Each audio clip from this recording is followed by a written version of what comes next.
హైదరాబాద్లోని మేడ్చల్ జిల్లా అన్నోజిగూడ ప్రాంతంలో ఊహించని ఘటన చోటు చేసుకుంది. ప్రైవేటు బ్యాంకులో పనిచేసే అరుణ ఏపీ జెన్కోలో పనిచేసే ఆమె భర్త మోహన్ రావు సంస్కృతి టౌన్షిప్కు సమీపంలో ఒక బహుళ అంతస్తుల అపార్ట్మెంట్ తరహాలో నిర్మాణం చేపట్టారు. ఈ భవనాన్ని హాస్టల్ ఏర్పాటు కోసం వెంకటేష్ అనే వ్యక్తికి 3 ఏళ్ల కాల పరిమితితో అద్దెకు ఇచ్చారు.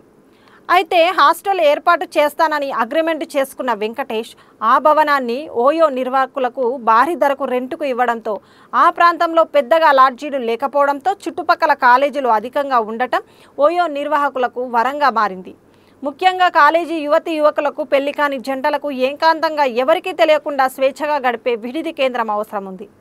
దీన్ని పసిగట్టిన ఓయో ఎలాంటి అనుమతులు లేకుండానే అక్కడ కాకతీయ పేరుతో హోటల్ ఏర్పాటు చేసి ఓయో రూమ్స్ సౌకర్యాన్ని అందుబాటులోకి తెచ్చింది. ఒకప్పుడు ప్రశాంతంగా ఉన్న ఈ ప్రాంతం ఓయో కార్యకలాపాలు మొదలైన తర్వాత నరకంలా మారిందని స్థానికులు వాపోతున్నారు.